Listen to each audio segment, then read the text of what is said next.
y buenas tardes también en América.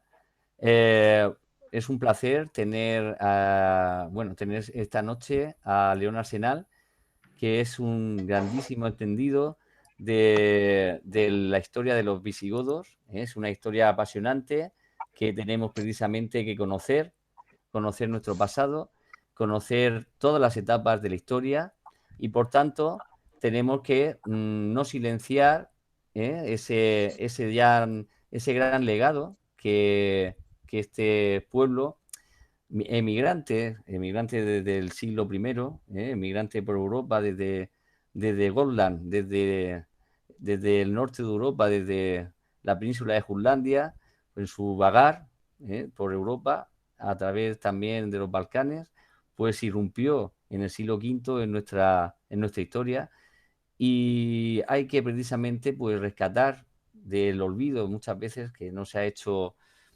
hincapié pues en su presencia. Pues hay que rescatar pues del olvido pues el legado que nos ha dejado pues a todos, y además también, digamos, las raíces que han dejado pues para la posteridad. Y por tanto quiero dar las gracias a todos los presentes, y en especial a León Arsenal por querer ayudarnos e intervenir y dar a conocer pues la historia de este gran pueblo bárbaro, ¿vale? Y en este momento, pues esto no hubiera sido posible sin, sin dos grupos, precisamente una asociación y el grupo de Facebook, la Asociación Erótica Vite y la Asociación de Facebook de los Últimos de Filipinas, que han hecho posible precisamente en conjunción que esto sea posible. Llevamos meses desde la pandemia pues realizando este tipo de conferencias con una misión divulgadora y una misión precisamente de dar a conocer a todo el mundo el gran legado histórico que todos los españoles y toda la hispanidad tiene. Y voy a dar la palabra para que nos lo explique mejor que nadie, pues tanto a Ángel Bezal Pintado como a Miguel Ángel López de la Asunción. Ambos pues van a dar a conocer estas dos asociaciones que han conseguido pues traernos a muchos invitados de relevancia, como hoy va a ser León Arsenal. En primer lugar, voy a dar la palabra al presidente de la Asociación Héroes de Cavite, Ángel Benzal Pintado, para que nos explique justamente pues todo lo que comporta a la Asociación Héroes de Cavite. Ángel, Eh, cuando quieras. Buenas noches, España. Buenas tardes, América. Gracias, Alfonso. Bueno, soy Ángel Benzal, soy presidente de la Asociación Cultural Biblioteca Vite, una asociación de divulgación histórica, y quiero agradeceros vuestra presencia en esta conferencia online, así como a León Arsenal, al cual es un honor tenerlo hoy con nosotros. Recordar que esta es la séptima conferencia que organizamos junto al grupo de Facebook Los Últimos de Filipinas, desde que empezamos a organizarlas en el mes de abril. Y bueno, comentar también sobre el tema que va a tratar hoy, bueno, sobre los visigodos, que fueron una rama de los pueblos godos que invadieron la península itálica bajo el mando de Alarico I, que saquearon Roma en el año 410, se establecieron en el sur de la Galia como federados del Imperio Romano, y tras la derrota contra los francos en el año 507 pasaron a establecerse en Hispania, estando ya romanizados. Eso es dato muy importante. Debido a las continuas disputas, fueron derrotados por los musulmanes en la batalla de Guadalete en el año 711, siendo el rey don Rodrigo, pasando a ocupar la mayor parte de la península. Un hecho clave fue la unión del pueblo visigodo y el hispano-romano en el tercer concilio de Toledo en el año 589. A partir de esta fecha, todos los habitantes de la península pasan a ser católicos, hasta el año 711, que se inicia la invasión musulmana. Esta unión es muy importante porque los dos pueblos se funden en uno solo, afectando a los visigodos la religión y el idioma de los hispanos-romanos. Una herencia cultural de la que hoy somos herederos, y junto a la unificación peninsular frente a bizantinos y suevos, me atrevería a decir, y remarco que esto es una opinión personal, ¿vale?, que los visigodos continúan levantando los cimientos territoriales y culturales de lo que hoy es España, que se iniciaron con la conquista romana. Es un proceso similar a lo que sucedería siglos después con la llegada de los españoles a América. Y bueno, paso la palabra a Miguel Ángel López de la Asunción, o Alfonso Enrique Moya, preséntalo, que es secretario de la Asociación Cultural de Cavites, presenta tú a Miguel Ángel. Gracias. Muchas gracias, Ángel Comensal. Muchas gracias por explicarnos pues esta asociación cultural tan importante y que está dando mucho juego.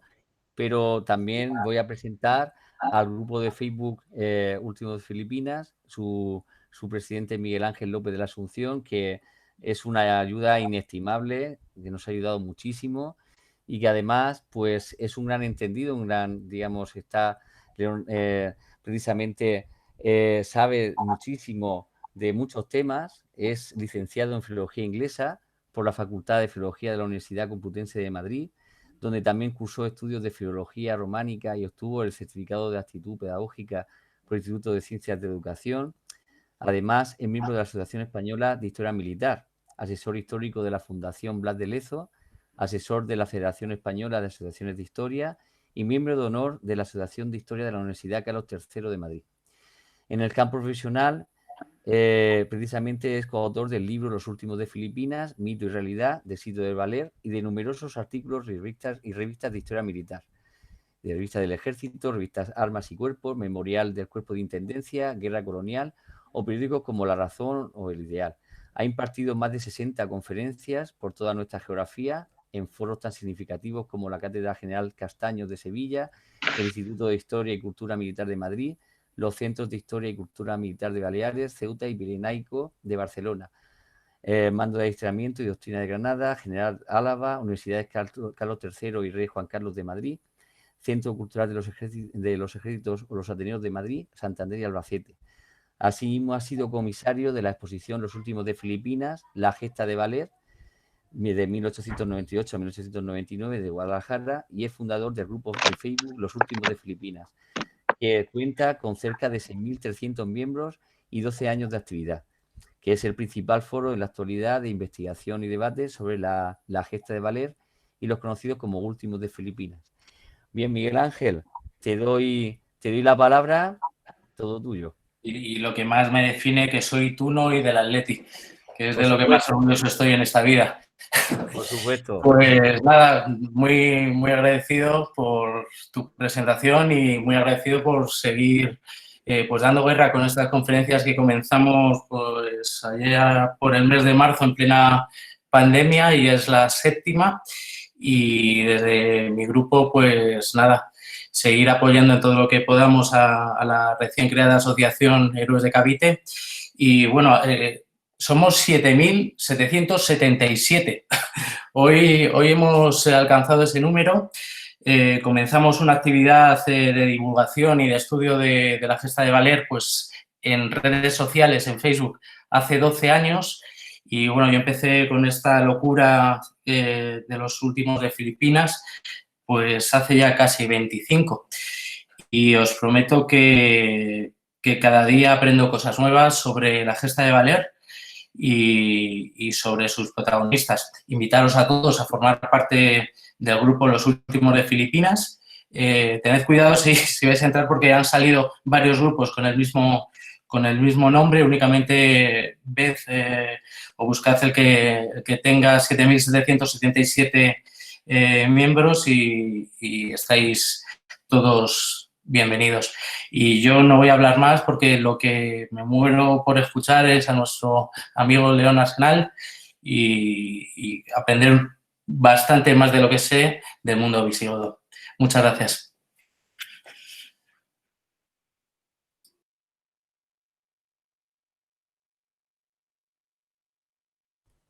Antes de dar la palabra a León Arsenal, he querido que vierais la página de Miguel Ángel, la página de Facebook de Los Últimos de Filipinas, y ahora paso precisamente a presentar a León. León Arsenal nació en Madrid en 1960. En su haber tiene una veintena de libros publicados, entre novelas, ensayos y antologías de relatos. Ha cultivado la narrativa histórica, la negra, el thriller, la novela fantástica, el ensayo histórico. Además, tiene en su haber diversos premios literarios nacionales e internacionales. Los principales de estos son el Galardón de Letras del Mediterráneo en el 2017 a su labor como escritor de novela histórica y en concreto a la novela Bandera Negra, el premio Espartaco 2015 a la mejor novela histórica del año por la novela Balbo, La mano izquierda de César, el premio Algaba del año 2013 al ensayo histórico Con Godos de Hispania, el premio Espartaco 2006 a la mejor novela histórica del año por La boca del Nilo, el premio Ciudad de Zaragoza del año 2006 a la mejor novela histórica del año por La boca del Nilo, el premio Minotauro, otorgado en el año 2004 de novela fantástica por la novela Máscaras de matar, el premio Ignotus del año 2001 a la mejor antología fantástica por Besos del Alacrán, y además no solamente ha escrito novelas, sino que además siempre dentro del campo literario ha dirigido programas radiofónicos dedicados a la literatura, la Compañía Interplanetaria dirigido desde el 90 al 2001 en Radio Enlace y Radio Libertad de Madrid. Fue coadministrador del portal literario interplanetaria.com desde el año 2002 al 2010. Dirigió la revista literaria Galaxia, con la que ganó el premio a la mejor revista de género fantástico en la Convención Europea de Ciencia Ficción, celebrada en Turku, en Finlandia, el año 2004. Y además también fue director de revistas literarias. Dirigió en su primera época Solaris, de la Factoría de Ideas, y Galaxia, de Equipo Sirius, ambas publicaciones especializadas en literatura fantástica. Con Galaxia, además, ganó el premio a la mejor revista de género fantástico, otorgado por la Convención Europea de Ciencia Ficción, Eurocon, y que se celebró en Turku, Finlandia, en el año 2004. Ha participado de forma activa en movimientos culturales. Es uno de los impulsores en la actualidad de la celebración del Día de la Romanidad, y en la actualidad es colaborador del Festival Aragón Negro e imparte de manera habitual cursos y talleres de narrativa. Bien, pues León, todo tuyo. Te dejo solo. Muy bien, muchas gracias, Alfonso, por esta presentación. Gracias a la Asociación Héroes de Cavite por invitarme a esta conferencia y gracias, por supuesto, a todos los asistentes de esta tarde-noche en España y de mediodía-tarde para los amigos de América. Me han invitado ustedes a hablar un poquito de los visigodos desde el punto de vista de la tardoantigüedad y como posible cimiento lejano de lo que ahora conocemos como España. Y a eso me voy a ceñir, porque el tiempo es limitado y, bueno, los visigodos dan para hablar. Yo llegué a los visigodos un poco por casualidad, escribiendo una novela, y me empecé a interesar porque, por mi edad, yo no llegué a recitar la lista de los reyes godos. Esto de recitar la lista de los reyes godos es como haber luchado contra Franco. Todo el mundo dice que lo ha hecho, pero luego a la hora de la verdad no son tantos. Entonces, los godos sí que es verdad que cuando yo los estudié, pues eran una especie de paréntesis raro entre los romanos y la Edad Media, propiamente dicha, y bueno, eran unos personajes pintorescos que se mataban entre ellos y que, bueno, llegaron los musulmanes, los barrieron y ahí se acabó todo. Pero eso no es así. Entonces, después, cuando yo me encontré décadas después con los godos, empecé a interesarme por esos dos siglos, por muchas razones. Los godos representan en España lo que se llama la tardoantigüedad. La tardoantigüedad es Roma más allá de Roma.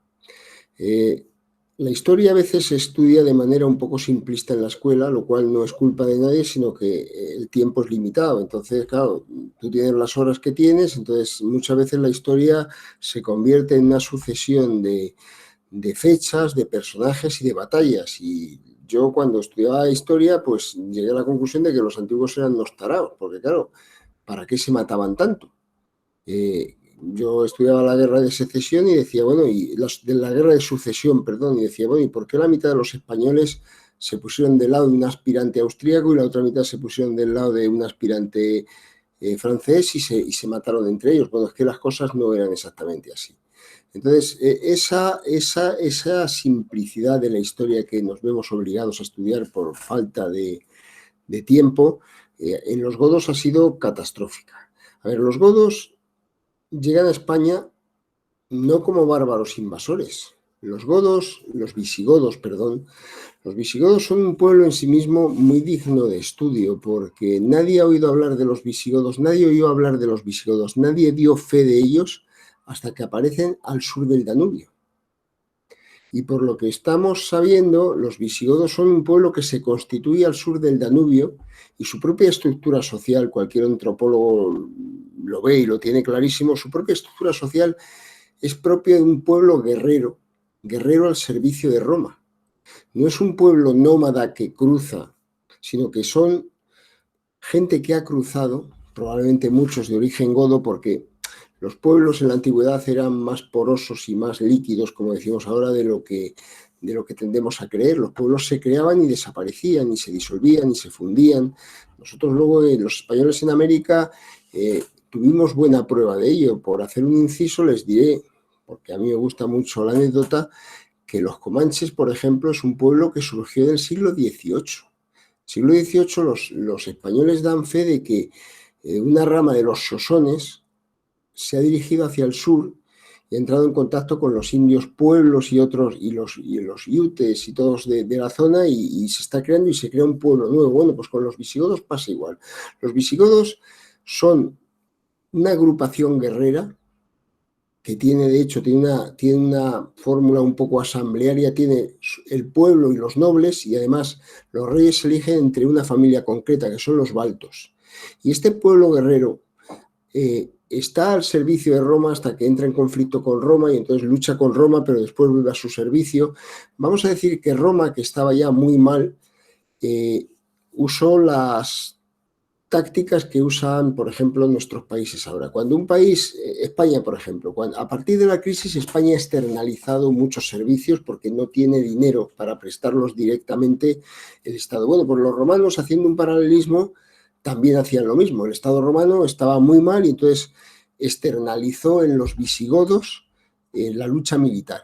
Y los visigodos son una especie de ejército ambulante al servicio de los romanos hasta que entraba en conflicto con ellos, pero que lo que iba era aplastando a bárbaros y a usurpadores. Muchos de los conflictos de los visigodos con los romanos se explica porque los emperadores romanos tenían la misma mala costumbre que nuestros gobernantes, y era no pagar a los proveedores. Claro, solo que estos visigodos eran los proveedores armados, y entonces cuando se cabreaban, pues de repente saqueaban una zona. Pero los visigodos no son un pueblo bárbaro depredador, y yo no quiero entrar en este tema de los visigodos antes de la llegada a España, pero por ejemplo cuando Alarico saquea Roma, lo hace porque ya está harto de que incumplan las promesas que le han dado. Y el saqueo de Roma, que se lleva todo el tesoro romano acumulado durante siglos, pero Alarico prohíbe taxativamente, impide a sus hombres destruir o quemar Roma. Roma es saqueada, pero Roma no es destruida. El comportamiento es muy curioso. Pero bueno, por centrarnos, en un momento dado, en una de estas luchas romanas, porque otro de los tópicos es que los romanos fueron perdiendo sus tierras ante los bárbaros. Los romanos perdieron muy poquitas tierras ante los bárbaros.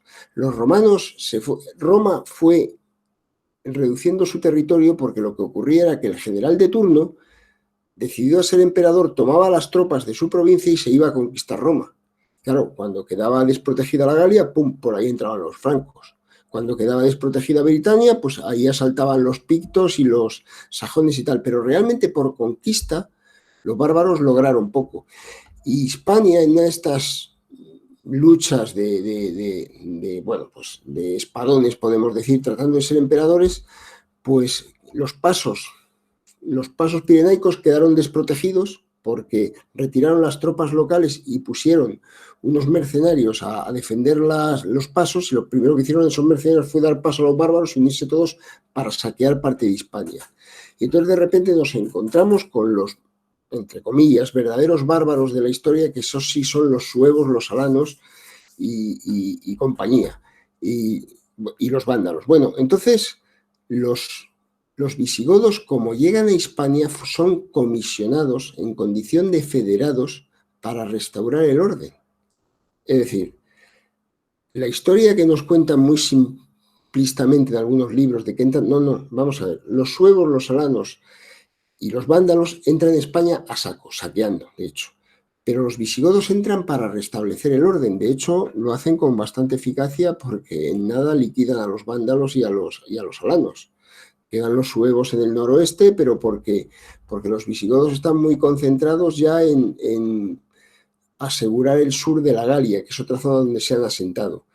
Y efectivamente, como han mencionado aquí, es a partir de la derrota en Bouillé frente a los francos cuando se produce la gran emigración, entonces los visigodos se concentran en Hispania. Pero esto es la tardoantigüedad a lo bestia, si me permiten la expresión. ¿Por qué? Porque los visigodos lo único que hacen es ocupar la cúpula administrativa. Yo a todos les recomiendo leer un libro que tiene ya 60 años, pero que es magistral, que se llama Historia del pensamiento político en la Edad Media, de Walter Ullmann, donde él se concentra en el norte de Europa, pero él lo dice claramente. Los francos y demás pueblos bárbaros, que los ostrogodos y todos estos,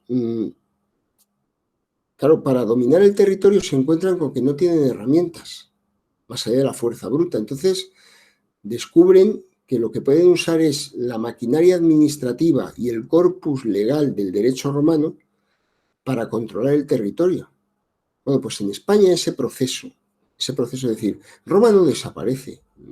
Incluso con los francos, pues toda la administración romana, los francos la mantienen en marcha y utilizan el derecho romano, es decir, la organización familiar tribal y el derecho constitucionario bárbaro no vale para controlar grandes territorios, entonces recurren a la maquinaria romana. Bueno, pues en España, perdónenme, si alguna vez digo España, tengan en cuenta que es Hispania, que no es exactamente lo mismo. Coincide más o menos geográficamente, pero no política ni socialmente. En Hispania el proceso es todavía más exagerado porque realmente no es una elección, es que los visigodos ocupan la cúpula administrativa y todo lo demás sigue funcionando igual. Es un cambio parecido a los nuestros cuando cambia el PSOE por el PP o el PP por el PSOE. Exagerando. Pero lo que quiero decir es que los escalones intermedios y bajos no se tocan. Después, poquito a poquito, efectivamente, se van produciendo modificaciones porque se van infiltrando elementos del derecho germánico, de la tradición germánica, y también porque 2 siglos no pasan en vano. Y entonces hay una evolución lógica en el sentido de transformación. Pero Roma sigue con los visigodos. Totalmente los visigodos, frente a esta idea de perroflautas con acento alemán, son un pueblo que, bueno, inmediatamente se romaniza muchísimo en todo, no solamente culturalmente, sino económicamente. O sea, hay villas que están controladas por la nobleza visigoda. De hecho, los visigodos, como parte de su paga por asalariados, por así decirlo, de los romanos, tienen derecho a 1/3 de todo. Entonces, de hecho, los visigodos, que tontos no eran, se concentran en la zona de Palencia, de Valladolid, de León, los campos góticos, donde esas planicies permiten unos cultivos esplendorosos de cereal. Entonces tenemos que literalmente Hispania, ¿ven? Lo que les decía, Hispania se convierte durante 2 siglos en una prolongación de Roma. Roma, como poder político, llega un momento en que desaparece, al menos la Roma occidental. Pero sin embargo, Roma sigue en Hispania y sigue esa evolución. Y de hecho yo les invito a ver lo que ahora están descubriendo los arqueólogos y cómo el románico no es más que una evolución a través del periodo visigodo de la vieja arquitectura romana.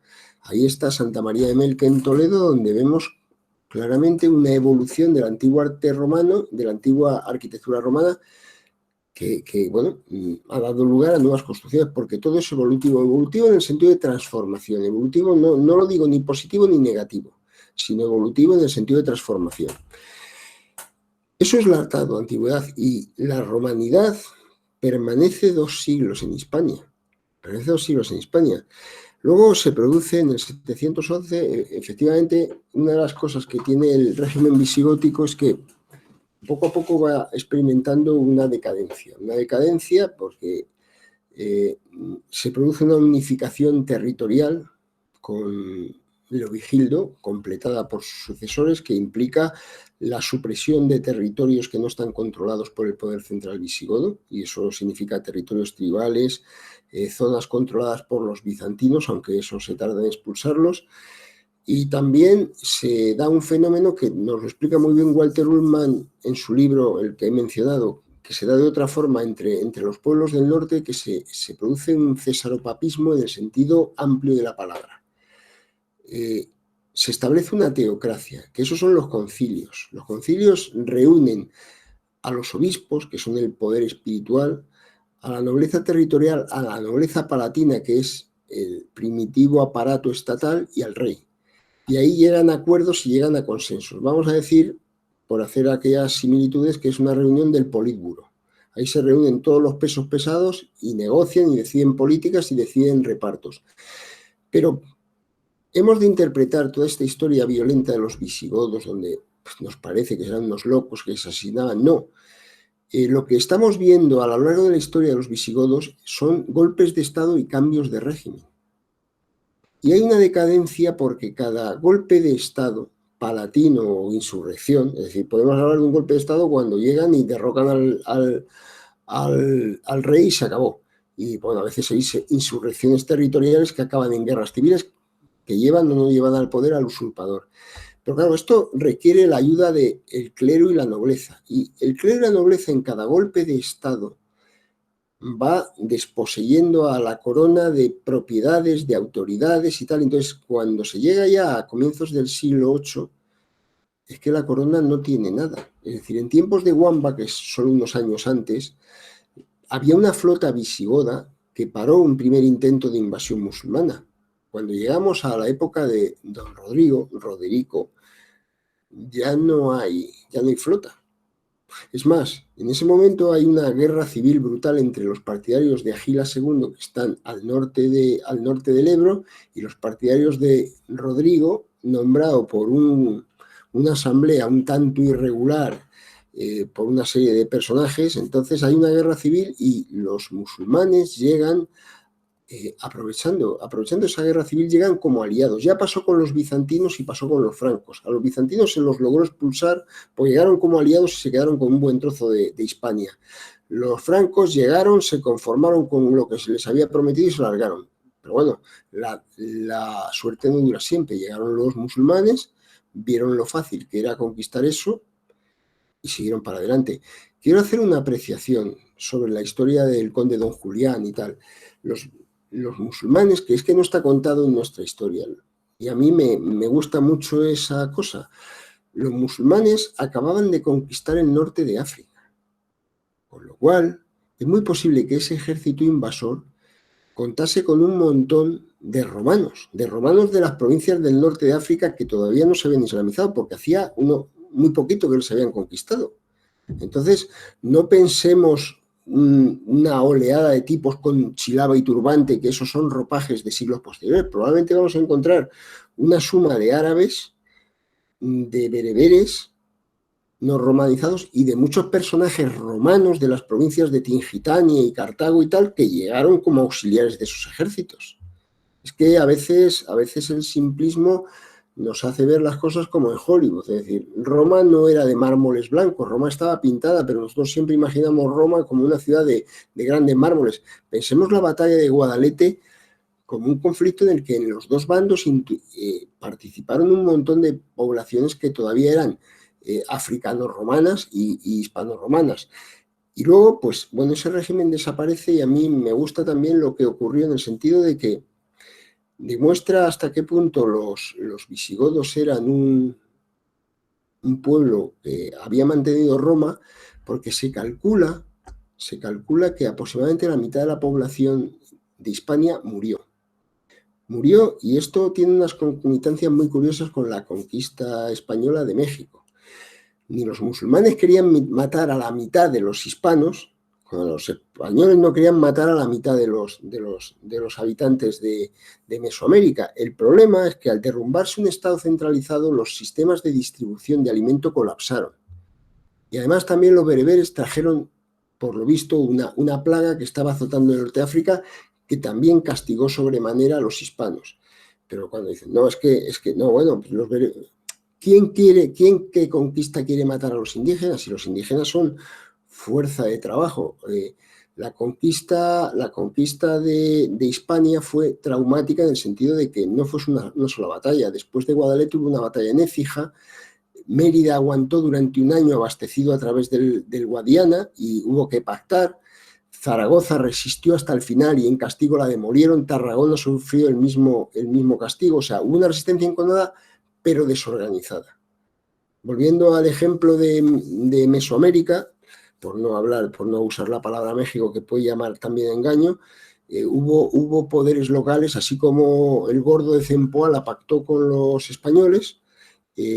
Bueno, pues el conde Cassius de la zona de Aragón o Teodomiro, en la zona justamente de Orihuela, Cartagena y tal, pues llegaron a diferentes pactos con los conquistadores. Aquí los poderes locales no tienen más lealtad que a ellos mismos, entonces, como se suele decir en español, gráfico pero vulgar, cada cual procuró salvar su culo.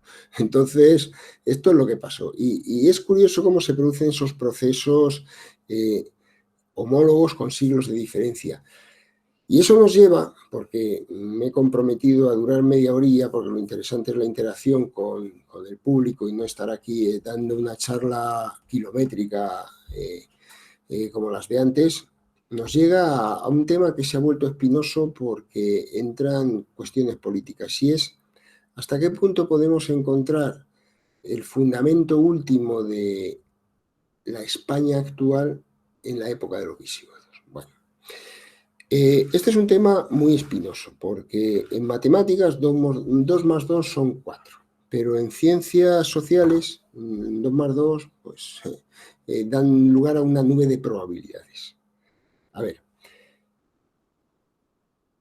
no podemos decir la España actual es un Estado-nación, y los Estados-nación, con su concepción, nacen en finales del siglo XVIII, principios del XIX. Pero, siguiendo la teoría que, hasta donde yo he leído, si alguien sabe un origen más remoto que me corrija, por favor, siguiendo la teoría que desarrolló el filósofo Gustavo Bueno, podemos hablar de diferentes naciones. La nación biológica, que es aquella vinculada por cuestiones genéticas y de sangre. La nación sentimental, que es aquella por la que la gente se siente vinculada unos a otros por razones emocionales. Y tenemos la nación-estado, por supuesto, que es las que ahora constituyen nuestro mundo. Tenemos la nación política. Bueno, pues sí que podemos decir que con los visigodos se constituye una nación sentimental y política, en el sentido de que cuando llegan los romanos a Hispania no hay más que pueblos dispersos que se convierten en romanos, con el aporte también de poblaciones de otras partes del Imperio Romano, pero en un momento dado, cuando el Imperio Romano en Occidente desaparece, se produce un fenómeno donde llega un momento en que dejan de considerarse romanos y pasan a considerarse hispanos, o hispanescos, o españescos, o sea, porque fueron muchas las palabras, y curiosamente al final nosotros mismos, para definirnos como españoles, adoptamos una palabra que es de origen provenzal, español, no es español, escrito, no es. Nosotros tendríamos que habernos, de haber seguido la evolución fonética española, tendríamos que habernos llamado hispanones o españescos, pero elegimos llamarnos españoles a saber por qué. Bueno, pues sí es cierto que los hispanos se empiezan a considerarse a sí mismos diferentes de los demás.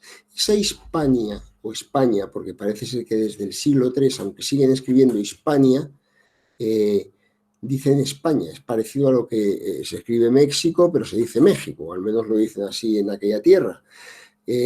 Empiezan a considerarse diferentes. Esa España o Hispania no coincide geográficamente con lo actual. Por ejemplo, engloba Portugal, Canarias está fuera clarísimamente, y engloba la Septimania, que es parte del sur de Francia.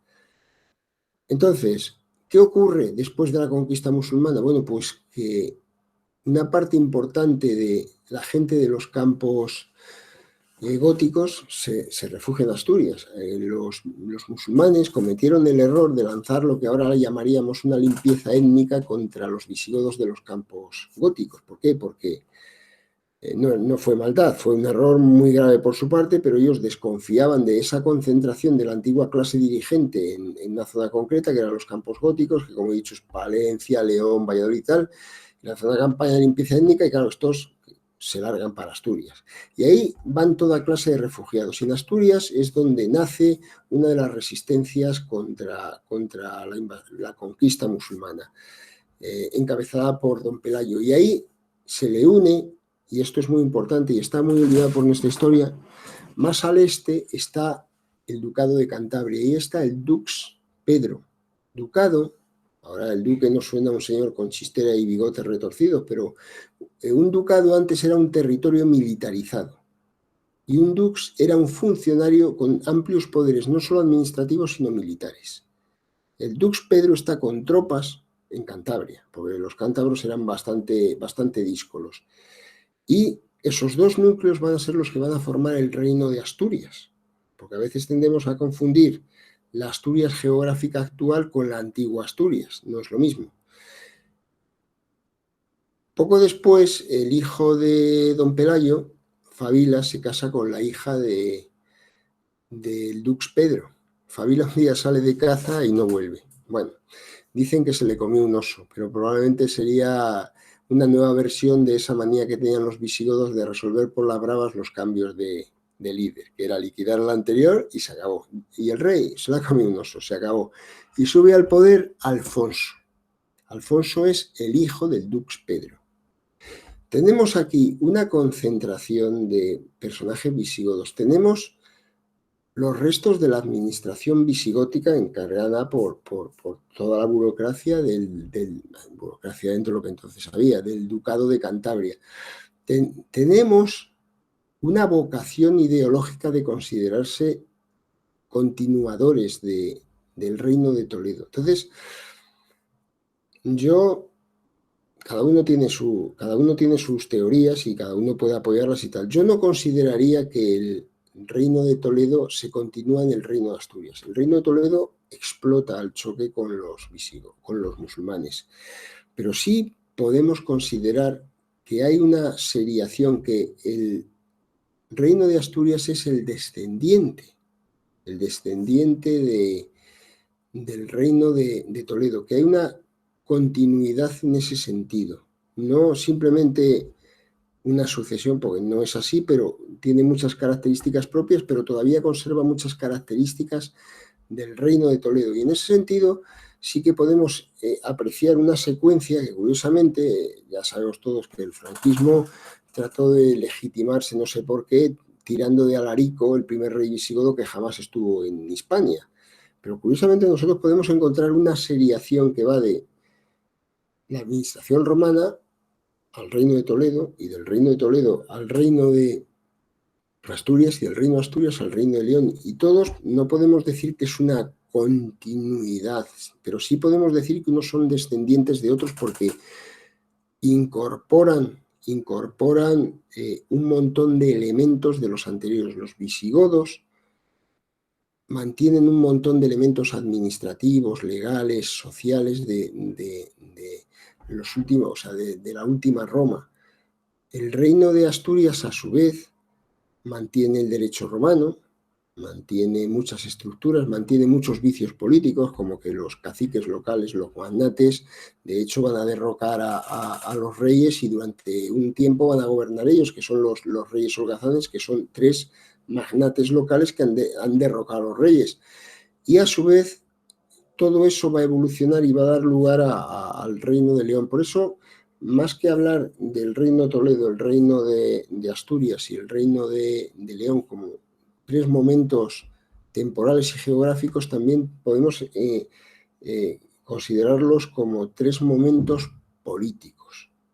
3 momentos políticos, y entiéndanme lo que les voy a decir. En España ahora se debate mucho, por ejemplo, si la transición tal. Bueno, la transición, por eso recibe su nombre, es la evolución de una dictadura hacia una democracia. Pero se producen puntos de ruptura, como por ejemplo fue la guerra civil. Eso es lo que quiero decir. O sea, hay sucesión de regímenes que pueden ser incluso antagónicos, pero que se mantienen. Es decir, el corpus legal español se ha venido manteniendo desde hace siglos, se ha ido evolucionando y ha ido cambiando, y han caído figuras legales y se han incorporado nuevas. pero no llegó ningún cafre aquí y dijo, bueno, toda la basura y nos inventamos algo nuevo. Con eso lo que quiero decir es que el debate sobre si el fundamento último del Estado-Nación, que ahora llamamos España, a través de sucesivos regímenes y episodios históricos, podemos encontrar su fundamento en los visigodos. Yo creo que casi podemos encontrar su fundamento hasta más allá. Somos de los pocos que el Imperio Romano no cae catastróficamente, sino que se establece otra cúpula de manera ordenada gobernante y va evolucionando. Pero entendamos esto como una sucesión, como de hijos de padres. Los hijos comparten la mitad de los genes de cada progenitor, pues un poco pasaría aquí. Luego, este debate, y con esto voy a acabar, nosotros si queremos, es muy gratificante para algunos adoptar una postura política cerrada y entonces como le conviene a su política decir, no, España nació en tiempo de los visigodos, o decir, no, eso es una mentira. Bueno, pero si nosotros queremos acceder a la verdad como amigos que somos de la historia entendida como una interpretación racional y civilizada del pasado, debemos adoptar una postura abierta. Entonces, lo que debemos pensar es que aquí ha habido una secuencia sin destrucciones traumáticas que nos viene desde el pasado y ha desembocado en esto. Por ejemplo, traumático en el sentido literal de la palabra fue la extinción de la otra parte de los antiguos hispanoromanos, que fueron los andalusíes. Ahí hubo una guerra de siglos y al final sus sociedades fueron barridas, lo cual no quiere decir que tampoco no nos dejaran elementos, pero esas sociedades perdieron una guerra y fueron como tal, en su derecho, en su estructura social y tal, aniquiladas. Eso es una aniquilación. Lo que hicieron los romanos en España, literalmente ahí sí que hubo una ruptura. Las antiguas sociedades ibérica, celtibérica y tal, sufrieron una destrucción y sus elementos se vieron incorporados a la cultura romana. Ahí sí que hay una ruptura.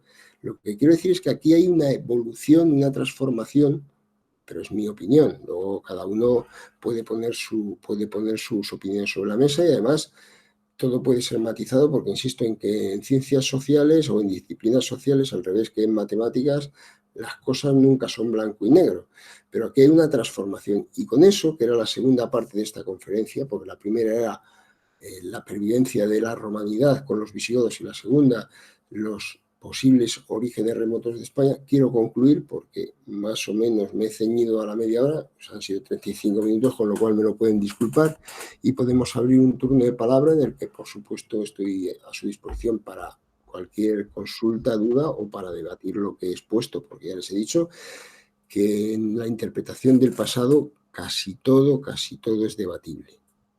Muchas gracias, León, Arsenal. Ha sido un placer tu exposición.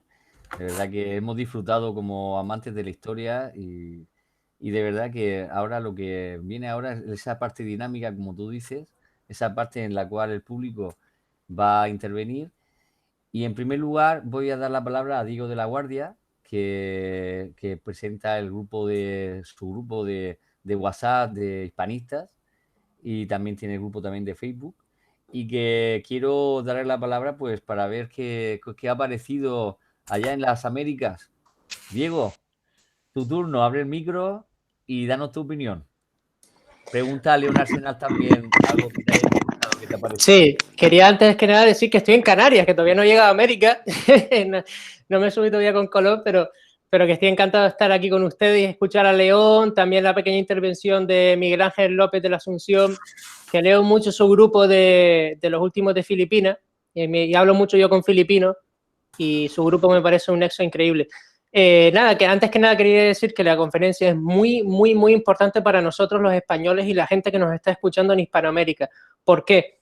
Porque hay que entender también de dónde viene el español. Se habla mucho del español, pero el español es una mezcla de muchas cosas ya antes de irse a América, ¿no? Como está demostrando aquí León.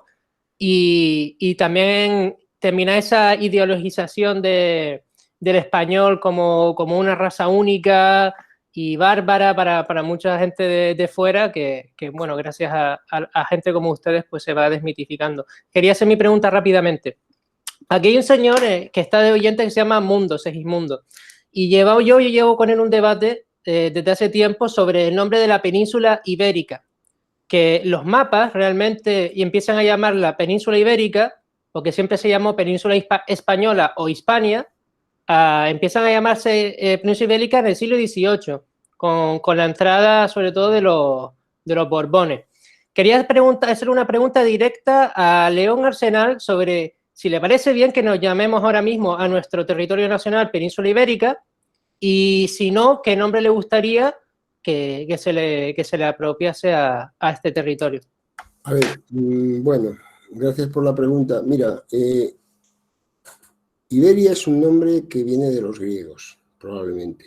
Al principio se aplicó al territorio que estaba en la desembocadura del río Tinto, donde ahora está Huelva, y de ahí se fue extendiendo a toda una cultura a la que llamaron ibéricos, que era un demónimo. Es decir, un demónimo es cuando el nombre que tú aplicas a un conjunto de personas que no, por el simple hecho de ocupar una zona, pero que no sienten ninguna interrelación con ellos. Es como si dices los del otro lado de la M30, los del otro lado del río.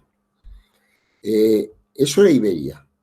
Por otra parte, Hispania, que es un nombre discutido, los modernos estudios han descartado ya la chorrada aquella de que era tierra de conejos. Eso es una interpretación absurda que ya han descartado los estudiosos. Probablemente Iberia, por lo que está, es un nombre semita puesto por los fenicios, que quiere decir tierra de los metales o de los metalistas. Son nombres, eso es la etimología. Después se extendió a toda... Entonces, la península durante mucho tiempo se llamó Hispania, y a partir del siglo III, por evolución del habla, la gente decía España. España o España después. El motivo de llamar la península ibérica es por una razón.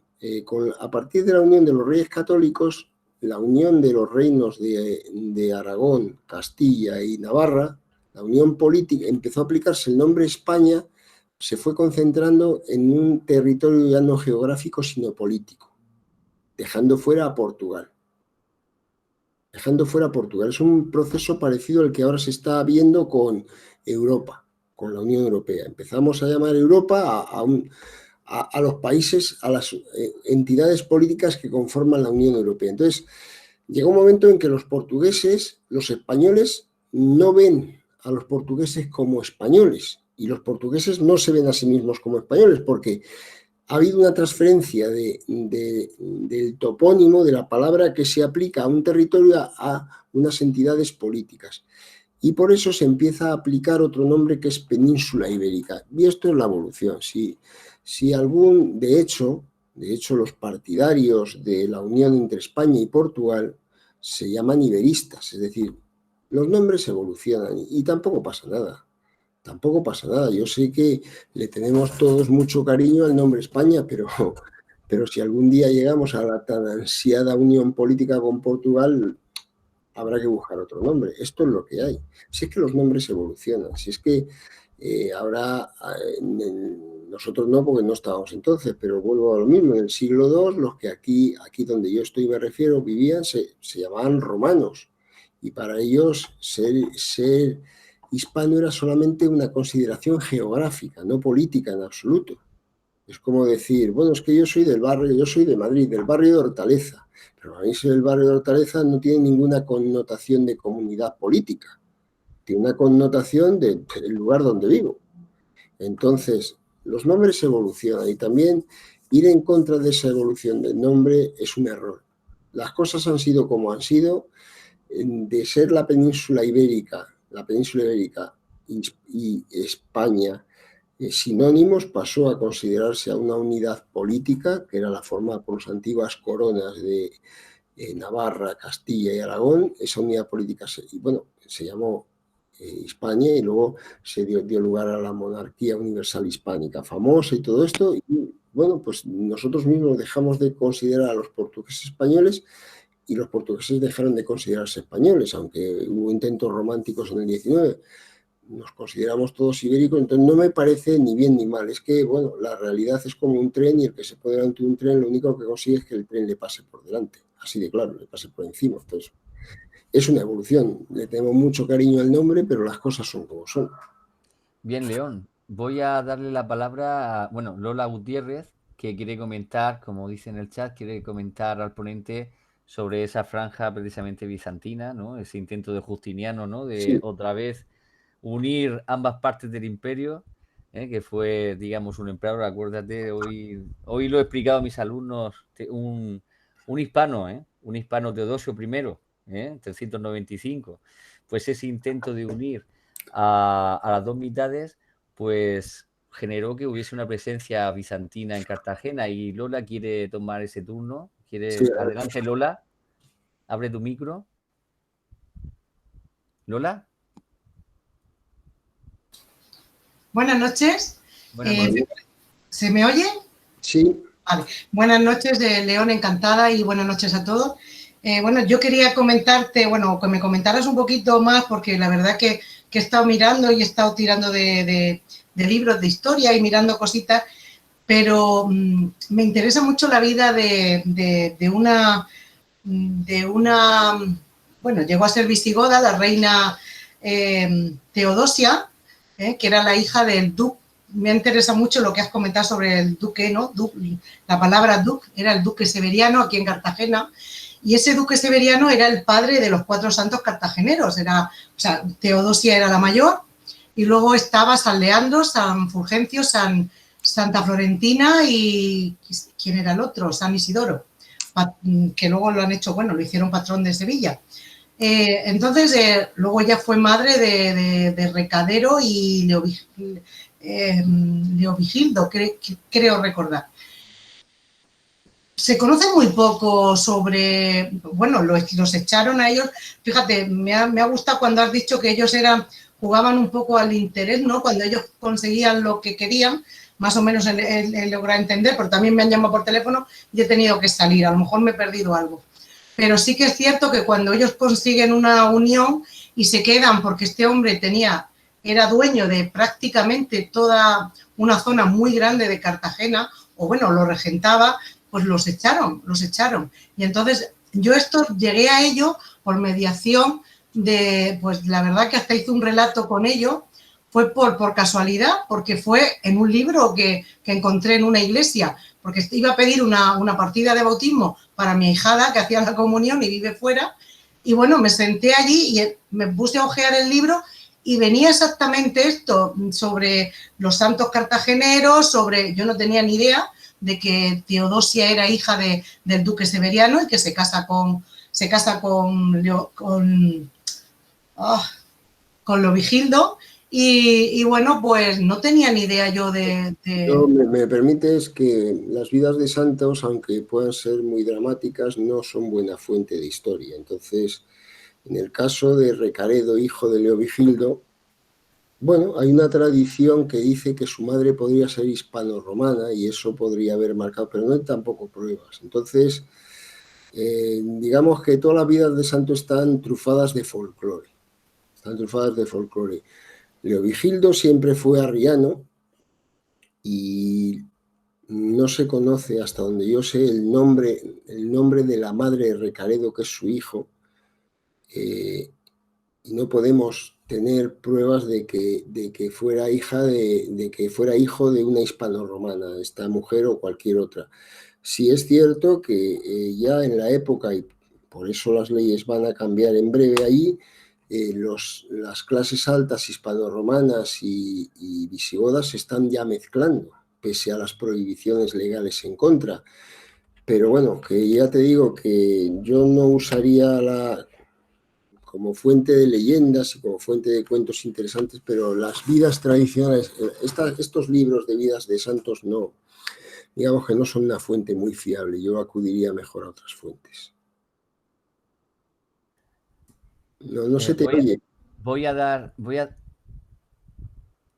la palabra a Patricio Lons, que, bueno, ha dicho que, bueno, tiene que hacer un programa en América y tiene poco tiempo.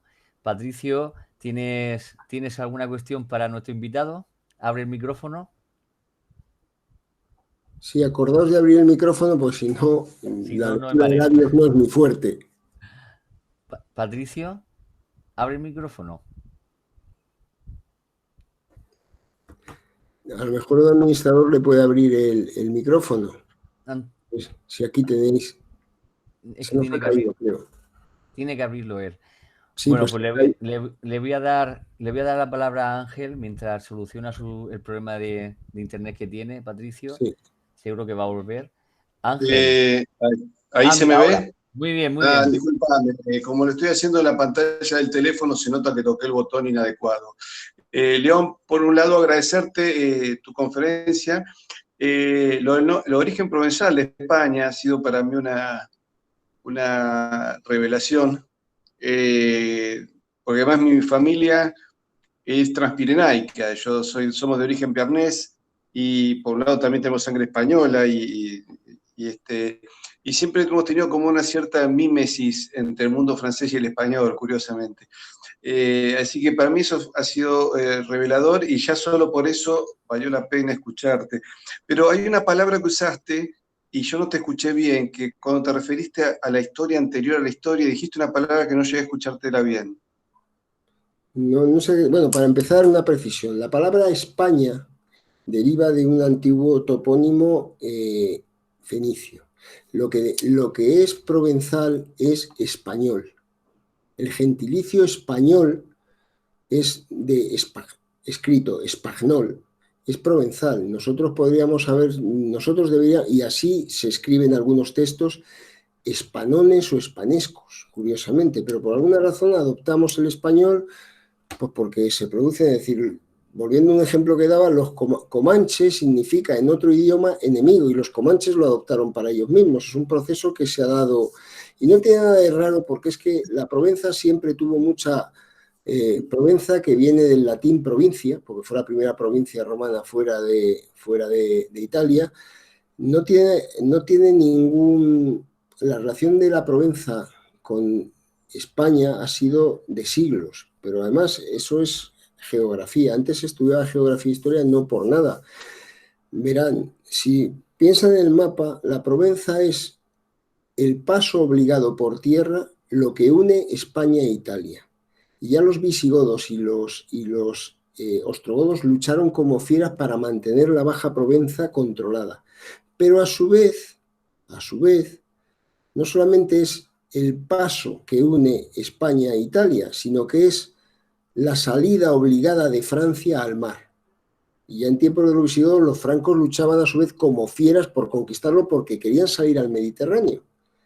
Entonces, eso se perpetuó durante siglos. Luchábamos todos como fieras, los españoles, por tener el paso abierto por tierra hacia Italia y los franceses por tener la salida al Mediterráneo. Entonces, fue un terreno en disputa y durante mucho tiempo el Reino de Aragón y tuvo muchos vínculos con ellos porque lo controlase uno o controlase otro, pues lógicamente por ahí había un trasiego de mercancías, pues las mercancías nunca paran, controle uno, controle otro. Y bueno, pues de ahí nos viene que la Provenza siempre ha tenido, hay muchos resabios comunes entre los provenzales y los españoles. Hay elementos comunes culturales que todavía se ven ahí, a pesar del paso de los tiempos. En cuanto a la historia, antes de la historia, pues no sé si a lo mejor me has oído mal, pero... No recuerdo exactamente. ¿Me podrías recordar en qué contexto lo he dicho? Si hubieses dicho nanohistoria, algo así, me pareció escucharte. No te escuché. No. Esto era un término que me ha salido, la nanohistoria en el sentido de la pequeñita historia. Es decir, la pequeña historia de los sucesos. Nanohistoria. La nanohistoria en el sentido de nano, micro, ¿sabes? Si queremos. Es decir, esta pequeña historia que a veces influye en la gran historia más de lo que creemos. Es decir, claro que sí. Aquí es verdad que globalmente el enfoque marxista de la historia entendido como grandes corrientes económicas es verdad, pero también es verdad que aquí ha habido guerras feroces por una cuestión de cuernos. Entonces, no debemos tampoco despreciar el factor humano o la tontería o qué tal se cabreó con fulano. Entonces, eso es lo que he dicho así coloquialmente la historia, poderla llamar en el sentido de que no te he escuchado por eso. Pequeños sucesos son esa piedra que hace que el carro se desvíe, esa ramita que desvía el curso del río. Entonces, a eso me refería. Napoleón decía que la historia se escribe en los márgenes, ¿no es cierto? Claro, y hay muchos eso que uno encuentra a lo largo de la historia.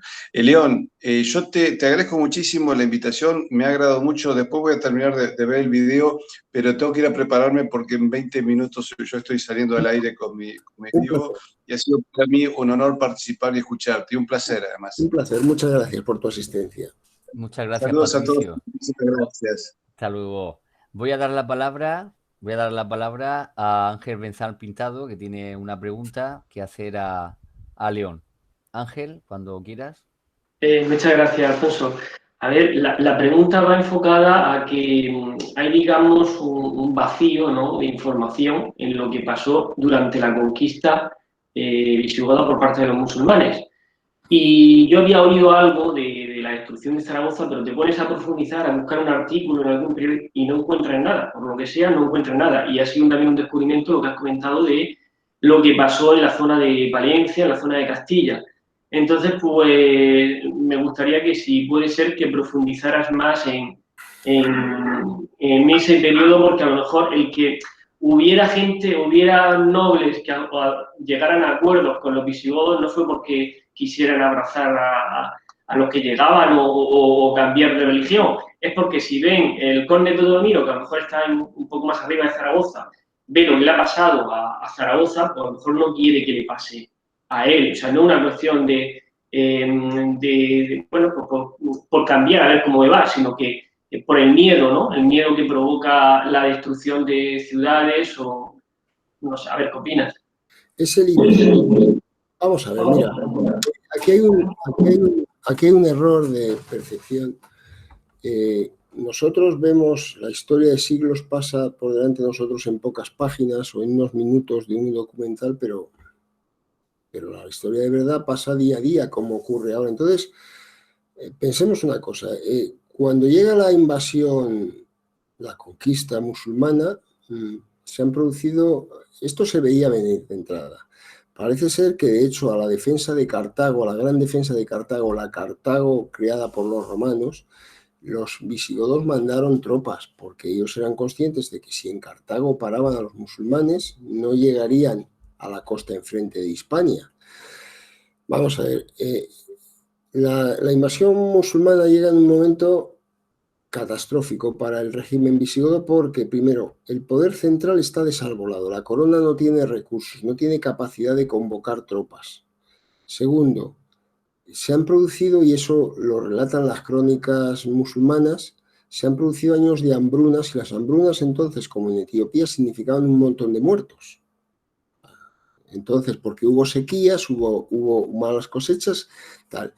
Y tercero, bueno, pues justo hay una guerra civil a raíz de la muerte de Witiza, pues lo que está ocurriendo es que una asamblea de nobles reunidos de manera irregular en el sur, en la Bética, eligen a don Rodrigo, y los descendientes de Witiza, otra serie de nobles en el norte no lo aceptan, y entonces es toda la parte al norte del Ebro más la Septimania, eligen a Agila II.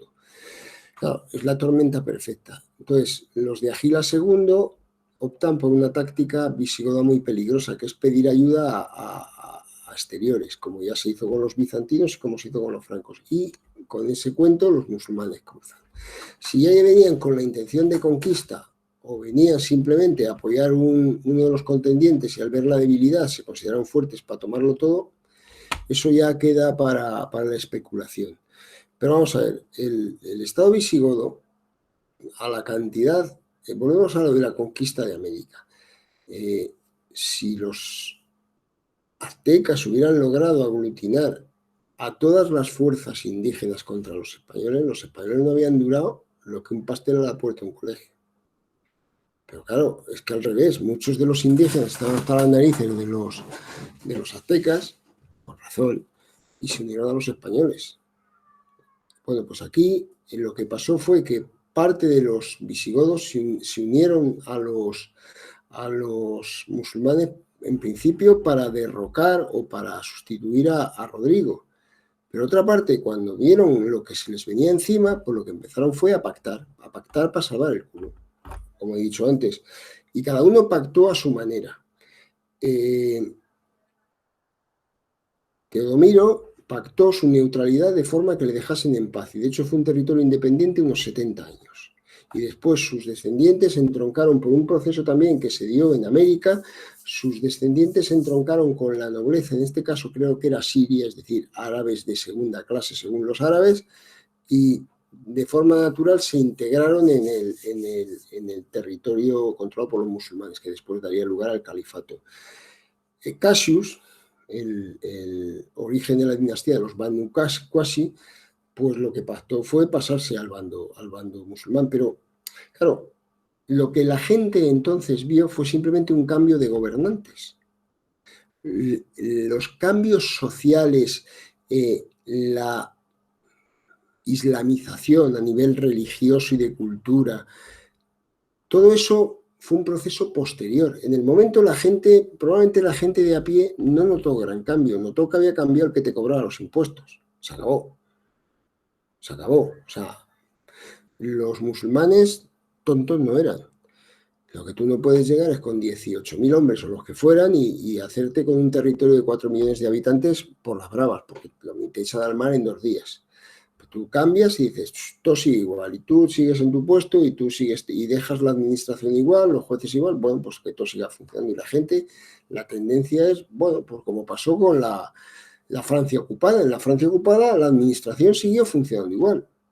Los funcionarios seguían sellando sus documentos, los jueces seguían juzgando, no sé qué, no sé cuánto, y poco a poco pues les empezaron a cambiar las leyes para deportar judíos, no sé qué, no sé cuánto. Pues aquí pasó igual, cambió la cúpula gobernante y, bueno, la gente no lo notó. Y entonces se produjo ya un proceso de décadas que fue la progresiva islamización de parte de esta sociedad, que daría lugar a una cultura, la andalusí, que es la que fue perdida, la que perdió, digamos, en esa guerra discontinua de 8 siglos y que acabó extinguiéndose como cultura. Entonces, no sabemos por qué ciudades como Mérida o como Zaragoza o como Tarragona resistieron tan ferozmente.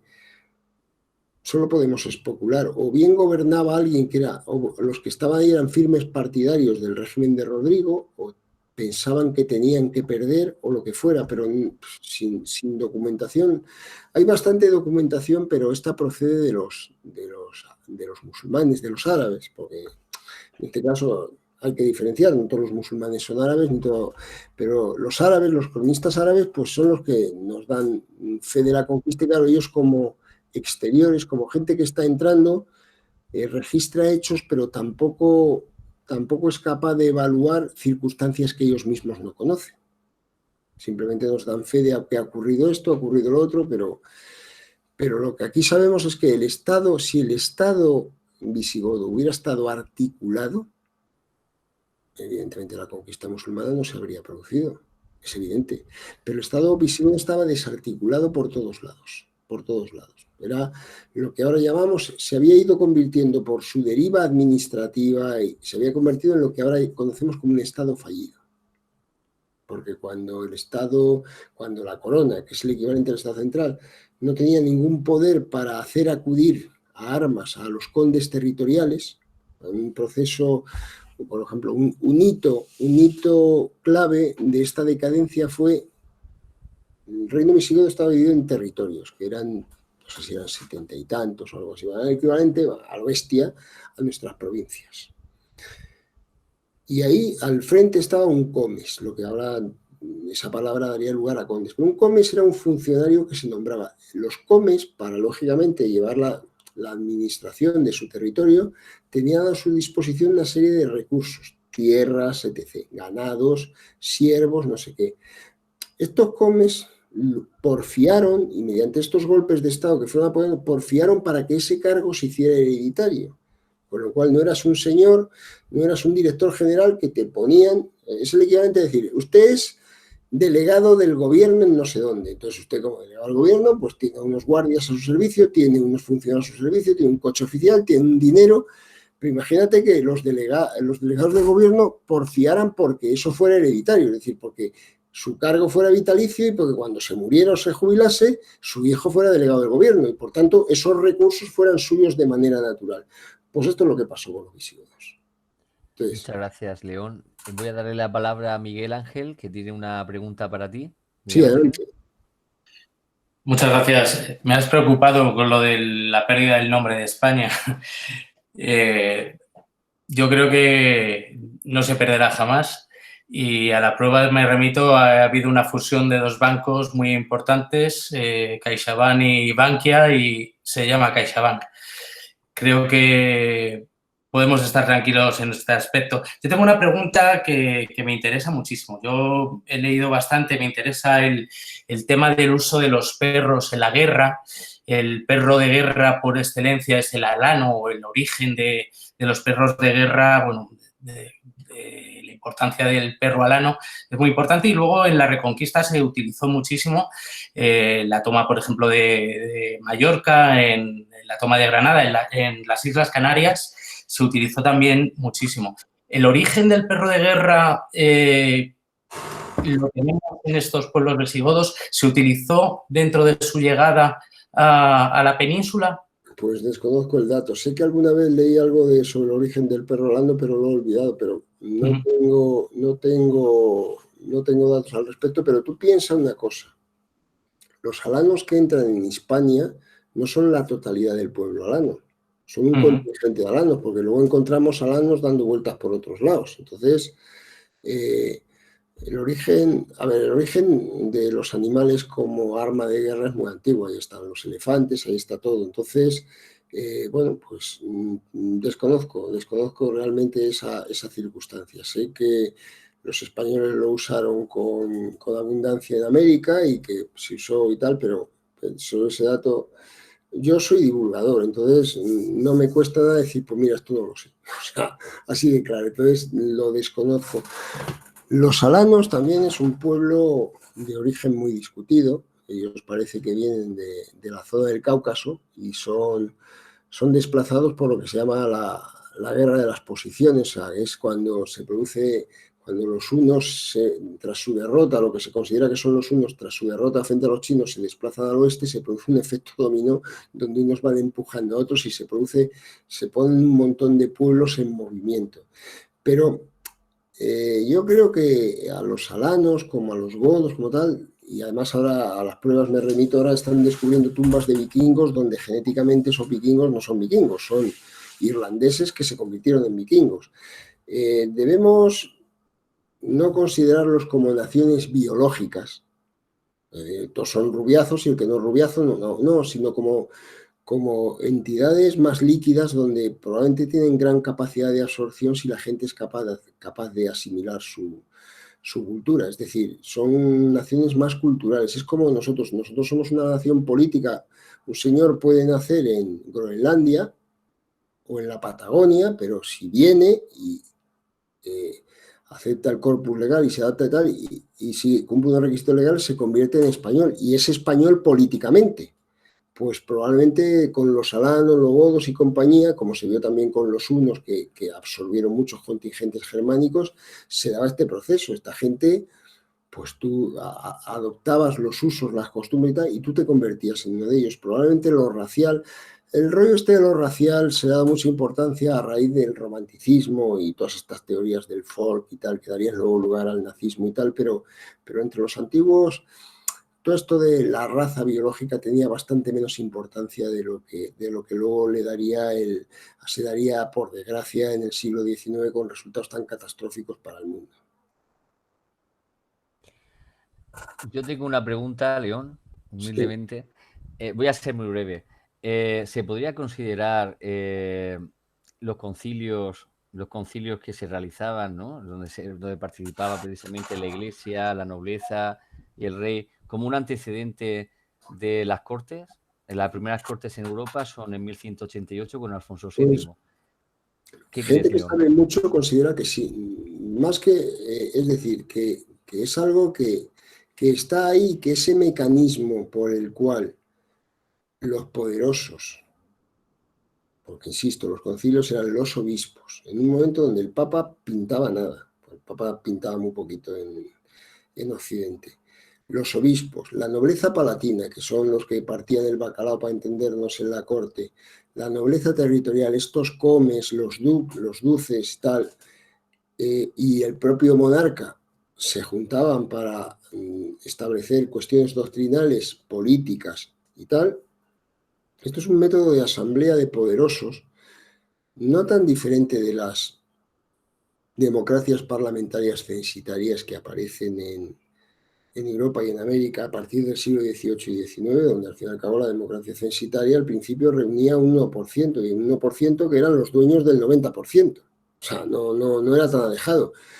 Y entonces podemos especular por que efectivamente ese mecanismo se mantuvo en el Reino de Asturias y que después, por las condiciones especiales de la península ibérica y la Reconquista, darán lugar a estas cortes en las que ya se introduce un elemento nuevo, que es el estamento popular, el pueblo llano, que tampoco es que sea el señor que no tiene nada. Ojo, estamos dando cabida a lo que luego, o sea, a los artesanos, tal cual. No te creas tú que el pueblo, que todo el mundo tenía voz y voto. O sea, un Pelagatos, el hombre no pintaba nada. Pero yo personalmente, después de leer y de oír a los que saben de verdad, que son los historiadores, pues los divulgadores al fin y al cabo acudimos a los historiadores solventes para divulgar, y también podemos especular más que un historiador. No es que un historiador no pueda divulgar, pero un historiador cuando ejerce de historiador se basa en los datos contrastados, y como divulgador pues puede especular, puede dejar volar un poco más la imaginación. Y si esto pudiera ser así, bueno, pues los historiadores solventes, al menos una parte apreciable de ellos, dado que esto es un campo minado de batalla política absurda, pues parecen apuntar a que efectivamente, y sería otra de las pruebas de una seriación, una descendencia que iría del reino de Toledo al reino de Asturias, y del reino de Asturias al reino de León, que yo insisto, yo sé que esto es muy heterodoxo, pero curiosamente, vuelvo a repetir lo mismo, el franquismo, que trató de legitimarse en tipos como Alarico, el primer rey visigodo, que nunca estuvo en España, y sin embargo podemos establecer una secuencia sin rupturas traumáticas desde el Imperio Romano hasta nuestros días, lo cual tampoco hace falta ponerse aquí estupendos y decir que es que nosotros descendemos del Imperio Romano, pero que aquí hay una secuencia clara de regímenes políticos que se van sucediendo unos a otros sin rupturas traumáticas. Entonces sí, probablemente paradójicamente estos concilios teocráticos darían lugar al primitivo parlamentarismo, que sería imitado por otros reinos hispánicos y luego pasaría a otros países. Es curioso, ¿no? Pero esto es así, porque hay que recordar que el rey de León, antes el rey de Asturias, siempre se denominó a sí mismo, y nadie se lo discutió, como imperator, es decir, el primus inter pares de todos los reyes de Hispania. Eso es un tema muy interesante también porque claro, al considerarse descendiente, o sea, depositario legítimo de la monarquía visigótica, por tanto se consideraba el imperator, es decir, él estaba por encima de todos, porque en España, sobre todo en los primeros tiempos de la Reconquista, había muchos reyes y regulos, incluso hubo regulos, que son pequeños reyes. Entonces, cuando hablamos de reyes estamos pensando en los que había en el siglo XIX y XVIII. No, a ver, en la Edad Media había muchos tipos de reyes, como aquí hay en España muchos tipos de presidente. Hay desde presidente de gobierno a presidente de tu escalera. Entonces, ojito, no todos los reyes y todos los regulos eran lo mismo. Había categorías entre ellos. Y luego ya si nos íbamos a Italia, pues eso ya era el caos, o a Francia, porque había mucho más escalafón de nobleza. Estaban los duques, estaban los condes, pero había duques que eran prácticamente reyes. El duque de Borgoña se hablaba de tú a tú con el rey de Francia, no se le ocurría titularse rey, pero estaba en guerra con él cada 2 días a ver quién mandaba. Entonces, ojito con el presentismo también de aplicar lo que conocemos de nuestros tiempos, los tiempos, aunque las palabras, era lo que decíamos de la España política, la España geográfica. Los términos se han mantenido, pero el significante se ha mantenido, pero el significado ha ido variando a lo largo de los tiempos. Y sí, yo personalmente me convence bastante la historia de que un precedente de las Cortes leonesas son los concilios visigóticos, que de alguna forma debieron perpetuarse en forma, porque al fin y al cabo, ¿cuál es el antecedente de los concilios visigóticos? Las asambleas de guerreros visigodas. Es que hay una práctica asamblearia que se va depurando a lo largo del tiempo. O sea, los concilios tampoco salen del aire. Normalmente es raro cuando un tío se levanta y dice, se me ha ocurrido hacer esto. No, tiene unos precedentes y una evolución. Entonces, también tenemos en cuenta que probablemente los concilios tienen un antecedente, que son las asambleas, y tienen un sucesor, que son lo que hubiera en el Reino de Asturias y que va a desembocar en esto que estamos hablando, que son las Cortes Leonesas. ¿Y el caso del aula regia? Es decir, ese consejo privado del rey que le aconseja. Eso es el primitivo gobierno, eso es la nobleza palatina. Miento, porque el aula regia, aunque va variando, reúne a la nobleza palatina con la nobleza, pero en el aula regia también hablan la nobleza territorial. Volviendo a un ejemplo actual, los concilios serían el congreso del partido y el aula regia sería la permanente. Es decir, ese órgano de gobierno entre congresos. Y cuando hay algo se necesita, entonces montamos un congreso porque hay que asentar una nueva doctrina. Bueno, pues el aula regia era esa permanente actual de los partidos. Era el que gestionaba entre concilios, pero tenía poder de gestión, pero no tenía un poder de doctrinario como tenían los de la misma forma. Por eso doy el ejemplo, de la misma forma que las permanentes gestionan el día a día, pero son los congresos los que asientan las doctrinas de los partidos. El ejemplo se parece bastante. Muy bien, León. Tengo dos preguntas. Bueno, voy a decir el nombre. Me daba Periquito Tragapepes, León. Perdona, es que... Explícame qué quiere decir no, que te has puesto eso. Es que tengo un problema de configuración de Gmail y entonces aparece un nick que no tiene nada que ver. Yo me llamo Francisco Moreno. Pues Francisco. De todas formas, Periquito Tragapepes es el nombre de un cuento de sí, me lo contaba mi madre, por cierto, que a mí me encanta. Periquito Tragapepes, a gigante. Es una canción muy buena. Bueno, pues todo tuyo, León. Muy bien. Pregunta a León lo que tú quieras saber. Bueno, básicamente la pregunta está escrita, es que sobre todo en la última época del reino visigodo de España presenta una fragmentación política, una cantidad de conflictos internos, unas amenazas exteriores. Entonces me gustaría un poco conocer tu opinión sobre si hay un cierto paralelismo con la situación actual de España. No porque nos vayan a invadir países árabes, pero sí porque otras potencias o a través de grandes empresas o la economía puedan acabar de hacer fosfatina un país que está en medio de una crispación política muy grande. Bueno, esa es la pregunta.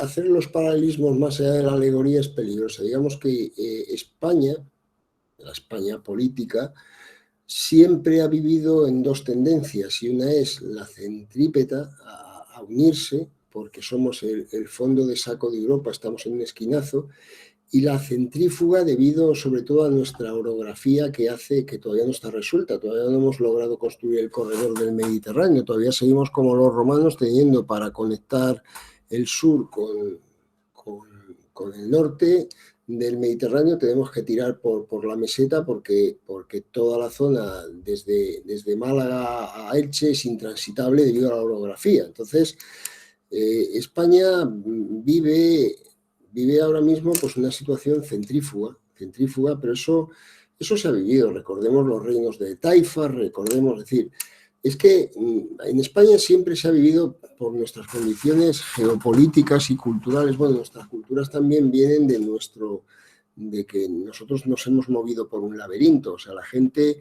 dice, es que pusieron a Madrid porque está en el centro. No. La capital fue primero Mérida, luego fue Toledo, y era porque esta zona donde yo vivo es la que permite mejor comunicación con gran parte de España. Y después se mudó a Madrid porque Toledo era comunera y Carlos V no se sentía seguro. Madrid también era comunera, pero como era más pequeña era controlable. La capital no está en Madrid por estar en el centro, es una estupidez. Es porque es un punto que permite razonable comunicación con el Valle del Ebro, con el norte, con el Valle del Guadiana, con Levante, a través de la zona de Almansa. Entonces, Si miramos la orografía española, es que nos vemos impelidos a lo centrífugo, y ahora mismo vivimos un momento centrífugo. Nos puede pasar, nos ha pasado, es decir, a nosotros no nos invade una potencia musulmana, pero nos invade el COVID y el Estado central es incapaz de conjugar los recursos de las diferentes autonomías para combatir con eficacia eso, que nos ha costado muertos y todo el mundo lo sabe. Entonces, pero yo creo que es que vivimos vivimos siempre el péndulo. Una situación donde tendemos a concentrar, una situación donde tendemos a disgregar. Entonces lo que pasa es que no tenemos gente de talla, capaz de llegar a conjugar la necesidad de unas políticas comunes con los legítimos derechos de zonas de España a no sentirse abandonados. Entonces, pero establecer paralelismos con los visigodos, yo solo establecería uno, pero no con los visigodos, con toda la historia de España. Y es la estupidez y las codicias de las élites nacionales y las oligarquías locales. Pero eso no es de ahora, eso ha sido de siempre y es una constante en la historia de España como nación política y como lugar geográfico, así de claro. O sea, los musulmanes, hay que recordarlo, que eran españoles, lo tenían todo excepto unos cachitos en el norte. ¿Y por qué perdieron? Porque andaban todo el día a la greña entre ellos. Porque si no, ¿de qué 4 desarrapados en el norte los van a ir empujando durante 8 siglos al sur? O sea, es una constante en la política, pero no aquí, en todo. Es decir, ¿por qué pierden la Segunda Guerra Púnica los cartagineses? Pues porque triunfa el partido africanista, que era partidario de abandonar el mar y concentrarse en el norte de África, donde los del partido africanista, Jalón y compañía, tenían inmensos latifundios, y desmantelan la flota cuando ya han machacado a los... Perdón, la primera guerra púnica. Cuando ya han machacado a los romanos y solo tienen que darles el golpe de gracia, el partido africanista dice que ya la guerra se ha ganado, que no necesitamos tanta flota, que la desmantelemos, que lo que importa es seguir apoderándose de tierras en África para seguir cultivando. Y acaban perdiendo la guerra. O sea, la mayor parte de las guerras se han perdido por estupidez del perdedor más que por talento del ganador. Y bueno, siempre se puede confiar en la estupidez y la codicia de las élites políticas, pero no aquí. O sea, los españoles tenemos una mala costumbre y es creernos más que los demás, incluso más chungos y más tontos y más codiciosos. No, los vecinos son igual de tontos, chungos y codiciosos que nosotros. Lo que pasa es que, claro, nosotros sufrimos a nuestras élites como los demás sufren a sus élites.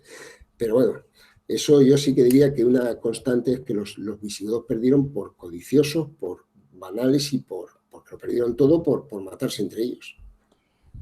Gracias, León. Voy a darle el turno ahora a Diego de la Guardia.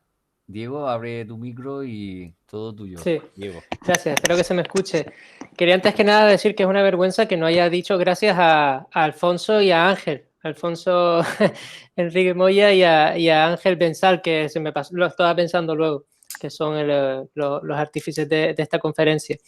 Vale, mi pregunta es un poco relacionada con la que ha hecho Periquito Tragapepe, don Francisco Moreno, pero va por otro lado, porque yo tengo una pregunta un poco que quizás se va a meter en medio camino entre su conocimiento histórico y su opinión personal, y es en relación al carácter de nosotros, de los españoles. Resulta que los españoles, cuando analizamos nuestra historia, somos una gente que estamos en una esquinita de Europa, donde hemos tenido muchísimas batallas y muchísimos conflictos con todo el mundo, ¿verdad? Somos una zona altamente conflictiva, pero que al mismo tiempo hemos tenido un poder estable con el tiempo si se nos ha dejado. O sea, como dijo usted antes, hemos mantenido una línea administrativa del territorio que no se ha interrumpido, que no se ha tirado abajo y se ha reconstruido de cero ninguna vez. ¿Qué pasa? Mi pregunta va en relación a América. Cuando nosotros vamos a América, somos capaces de generar sociedad muy rápidamente, pero también estamos continuamente peleándonos. O sea, ahora mismo en España, como decía don Francisco Moreno, pues tenemos una tendencia como a disgregarnos, ¿no? Nos unimos, nos separamos, nos unimos, nos separamos. Pero, ¿por qué si afuera de España ellos tienen una concepción del individualismo más grande que nosotros somos más comunitarios, aunque sea de pequeños grupos, ¿por qué España tenemos ese don, o los españoles, o la raza mestiza de tantas etnias que tenemos ahora que se llama España, ¿no? ¿Por qué tenemos esta capacidad de generar civilización y de destruirla? ¿Por qué nos peleamos tanto con nuestro municipio de al lado y al mismo tiempo nos queremos tanto? Bueno, vamos a ver, si hablamos del caso de América, ya casi desde el principio empiezan a aparecer conspiraciones en la zona de Panamá, la rebelión de Pizarro, pero eso es porque los españoles, la conquista española, lo que establece son virreinatos, es decir, nuevos reinos con al mismo nivel jurídico de los reinos españoles. Francia e Inglaterra establecen colonias. El sistema colonial es un sistema totalmente extractivo y dependiente. Cuando tanto se habla de que los españoles hacían universidades, tal, es que la concepción de los españoles es que eso eran territorios españoles. De hecho, los españoles llegaron a plantear varias veces fraccionar la monarquía, es decir, poner reyes en los virreinatos, y no se hizo pues porque no tenían hijos. Se acabaron extinguiendo, de hecho, los austrias. Entonces, solo cuando llegan los Borbones, aunque nunca se convierten en colonias, modifican el sistema para hacerlo más extractivo, y entonces consiguen más recursos para sus guerras. Eso es un beneficio a corto plazo porque consiguen más recursos, pero en el plazo de un siglo, las élites locales, los criollos, están profundamente insatisfechos con ese sistema y se independizan, porque los están ahogando, porque toda la pasta se está trayendo para España para guerras absurdas. Pero el sistema colonial, lógicamente, impide a las colonias inglesas y francesas cualquier idea de independencia, porque es que no tienen nada, todo lo tienen que importar de la metrópoli. Eso les lleva a los ingleses, a su vez, a la independencia. Es decir, para comprar un espejo, un señor de las colonias inglesas tenía que traerlo de Inglaterra, y se creó todo un sistema donde había intermediarios que lógicamente luchaban para que el sistema no se cambiara y tal. Pero, y es a lo que voy, y que no lo conocemos, inmediatamente que los Estados Unidos se independizan, empiezan a aparecer conspiraciones independentistas. Eso no es muy conocido, pero los que estaban al otro lado de los Apalaches, bien untados con dinero español, por cierto, estaban continuamente conspirando para secesionarse. A su vez, los de los estados atlánticos decían que por qué no se separaban de esos paletos del otro lado de los Apalaches, que lo único que le hacían era costarles dinero. Es una tendencia natural y viene más que por el carácter de los pueblos, que bueno, sería discutible que, aunque existen características culturales que diferencian a las diferentes sociedades, no existen genes que nos diferencien radicalmente del resto de la humanidad. Viene dado por las características culturales y por las condiciones socioeconómico y políticas. Es decir, las condiciones socioeconómicas y políticas son las adecuadas si llega al conflicto traumático. Esto es así. Y los españoles, pues por desgracia, pues hemos vivido en una inestabilidad desde la invasión de Napoleón, que no hemos sido capaces de solventar. Es decir, yo soy de los que opinan que la guerra civil, esta discusión sobre si la guerra civil empezó en el 36 o en el 34, yo soy de los que opinan que empezó en el 34, pero en el 1834, con la primera guerra carlista. Y desde entonces hemos estado a palos y no hemos podido parar. Y probablemente se puede decir que en muchos aspectos la última guerra civil fue la cuarta guerra carlista, así de claro. Así como la guerra del Peloponeso en realidad es una guerra por etapas, o la guerra mundial, las dos guerras mundiales y la guerra franco-prusiana no es más que una guerra separada por periodos de paz. Desde que empezamos a tiros en la primera guerra carlista hasta la guerra civil, pues simplemente ha sido una guerra separada por periodos de paz. Creímos que con la transición ya habíamos cerrado la brecha, pero por desgracia estamos viendo que no. Entonces, cualquier día, pues hombre, estamos en Europa y eso nos impide liarnos a tiros, pero vamos, porque si nos dejasen a nosotros sueltos, pues ya estaríamos disparándonos. Pero bueno, yo no creo, yo creo en las condiciones sociales, económicas, políticas y también y las circunstancias y tal, y por supuesto gente miserable que se aprovecha de ellas, pero esto pasa aquí, pasa en Rusia. Los rusos también han tenido más guerras civiles los pobres que nueces da un árbol, y ahí están. Entonces yo siempre recuerdo esa frase que hasta donde yo he visto parece ser cierta, que decía Bismarck, estoy convencido de que la nación más fuerte de la Tierra es España, porque sus habitantes llevan siglos intentando destruirla y todavía no lo han conseguido. Es una boutade, pero es una boutade que nos podíamos aplicar. Pero bueno, eso es... Yo no soy esencialista, aborrezco el esencialismo, entonces es parte de esa vanidad española el creernos más de todo, hasta más malos. Pero en realidad somos como nuestros vecinos. Gracias, León. No sé si sabéis todos que tenemos el chat para hacer las preguntas. Voy a hacer yo una que sí, además...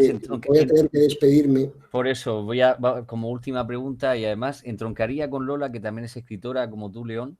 Ha escrito libros en Cartagena, y quiero que hables precisamente de esa mesa que posiblemente, la mesa del rey Salomón, posiblemente estuviese en Toledo y que fuese robada.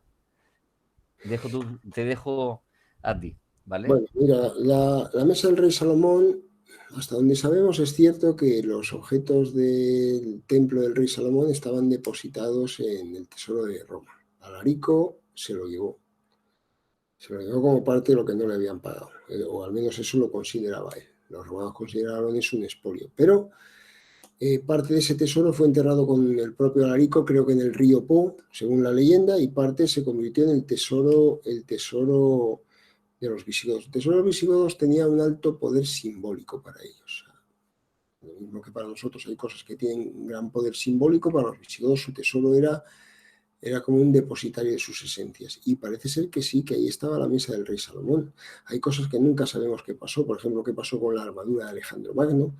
Hay otras que sí sabemos, el menorá, el gran candelabro del templo de Jerusalén, no lo robaron, se apoderaron de ellos años después, por alguna razón no se lo llevó Alarico, y se apoderaron de ellos los vándalos, pero luego el general Belisario lo recuperó cuando reconquistó Cartago y mandó el menorá a Jerusalén, quizás para congraciarse con los judíos, y luego en algún momento de la turbulenta historia de esa zona desapareció.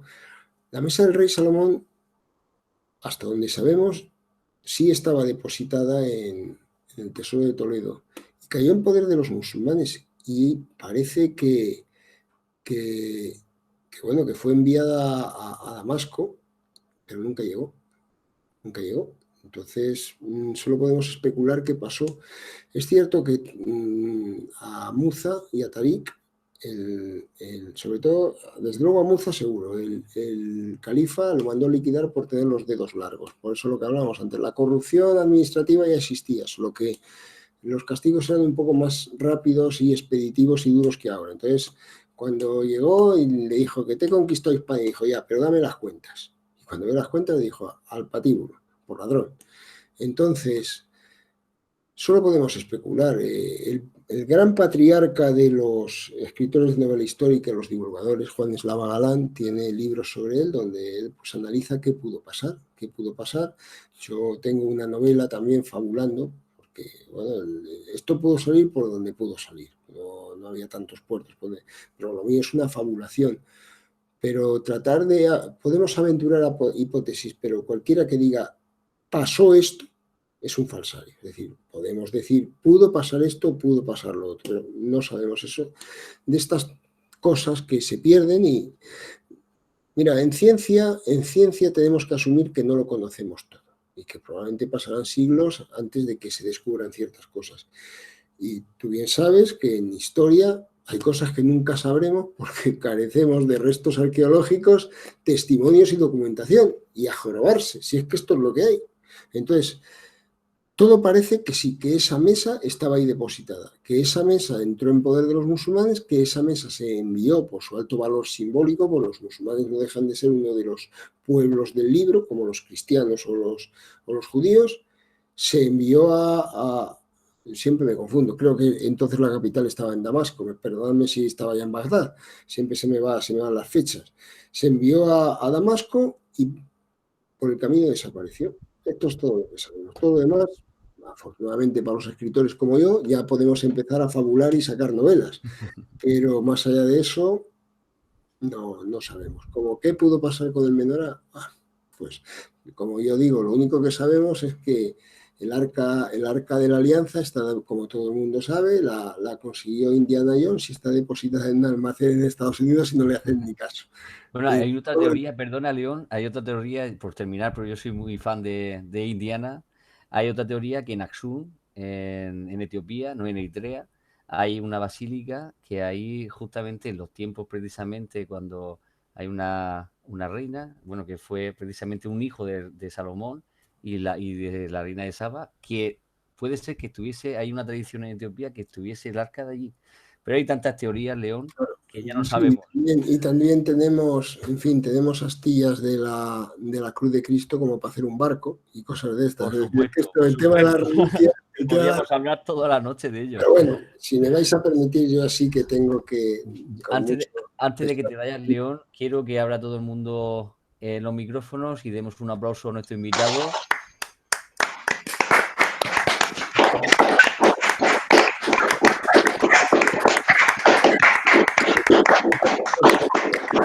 Gracias por vuestra atención y encantado de estar con vosotros, de verdad.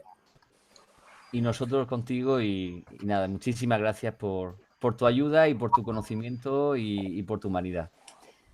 Pues aquí doy por concluido esta videoconferencia. Contamos contigo, León, para futuras colaboraciones. A vuestra disposición. Un placer. Encantadísimo, un placer, León. Chao. Chao.